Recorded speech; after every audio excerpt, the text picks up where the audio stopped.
بسم اللہ الرحمن الرحیم۔ ہماری احادیث میں یہ کہا گیا ہے کہ اگر کوئی شخص ایک دن اور رات میں قرآن کی 10 آیات کی تلاوت کی توفیق پیدا نہیں کرتا نماز سے ہٹ کر، وہ غافلین میں سے ہوگا۔ اگر ہم چاہتے ہیں کہ غافلین میں سے شمار نہ ہو، یہ معصوم کا فرمان ہے، اپنی رات یعنی نیند سے پہلے حد اقل قرآن کی 10 آیات کی تلاوت، حد اقل۔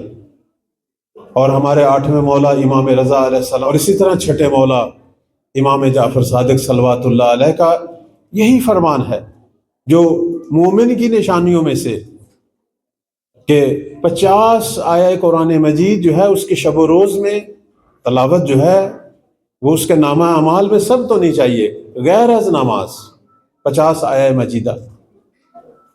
اور خود 8ویں مولا فرماتے تھے کہ میں تو روزانہ 10 جز قرآن کی تلاوت کرتا ہوں اور 3 دن میں قرآن کو ختم کرتا ہوں۔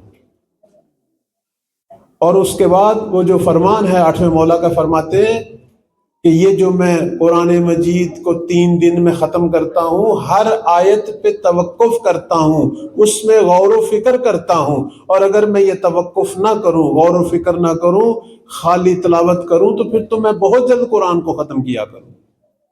یعنی معصوم اپنی ان تمام مصروفیات کے ساتھ، اب ہمارے پاس بہانہ کیا ہوتا ہے قرآن نہ پڑھنے کا؟ کیا ہوگا؟ درس ہیں، موبائل سے ہیں، یہ کام ہیں، گھر کے کام، فلاں کام، ہم نے ایک لسٹ بنائی ہوتی ہے۔ مجھے یہ بتائیں کہ ہمارے کاموں کی لسٹ تو لانی ہے یا 8ویں مولا کی؟ یقیناً یہ اس زمانے کی بات ہے جب مولا وہ ایک منصب جو تھا گورنمنٹ کا ولایت عہدی والا، اس پر بھی فائز تھے۔ یعنی اپنے ان تمام معمولات میں وہ ہر دن 10 سپارے جو ہیں ان کے لیے وہ ٹائم نکالتے تھے، اور فرماتے تھے کہ میں اس طرح تلاوت کرتا ہوں کہ ہر آیت سے اس وقت تک آگے نہیں گزرتا جب تک اس میں فکر و تعمل نہ کروں۔